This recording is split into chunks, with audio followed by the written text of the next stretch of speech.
did not come from a leadership role, but I was very passionate about this organization and wanted it to succeed. So we worked a lot on helping your team to become unified, being able to deal with conflict with each other, being able to learn how to make principle-based decisions, not reactionary-based decisions. We learned how to deal with drama. And when you began, your team started getting healthier, did it have unintended or implications that you didn't ever realize that would come? Yes, absolutely. There were situations where the healthier your culture becomes, the more those that don't want to be a part of it start to become exposed and or find themselves navigating away from your vision and values.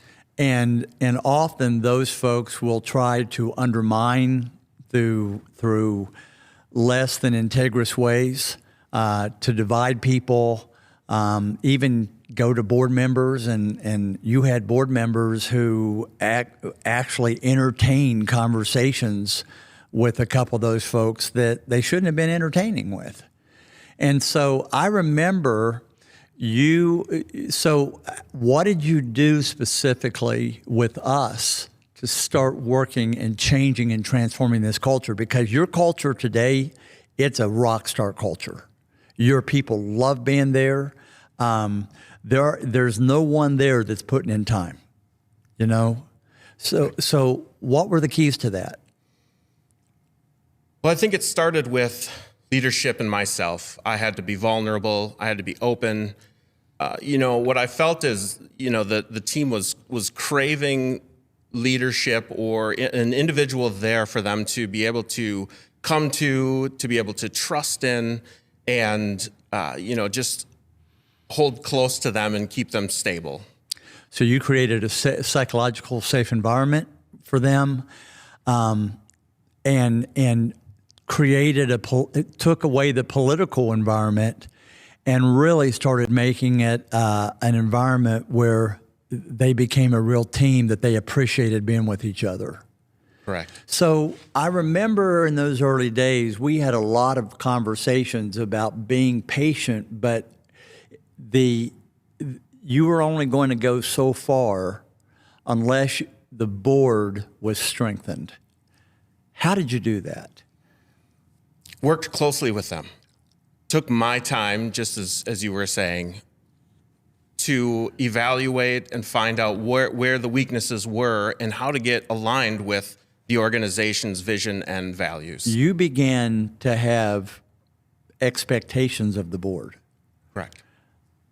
When you began to say, I don't want us, these are my words, I don't want us to be a country club board, that we're just showing up because it's a nice thing, but we want really, we want to tell Jamison what to do, but we really don't want to dig in deep. You began to have expectations. And when you began to share those expectations, what happened? There was a realignment, as I said. Some people just said, I don't want this, it's too much. Yes, and we had individuals that did want that. Yes. As far as new board members or even board members that were previously on the board prior to myself and re-engaged in the community and the organization itself. So I'm hearing that one of the first strategic things that you did, one, was you began to work on the culture to re-energize your team players.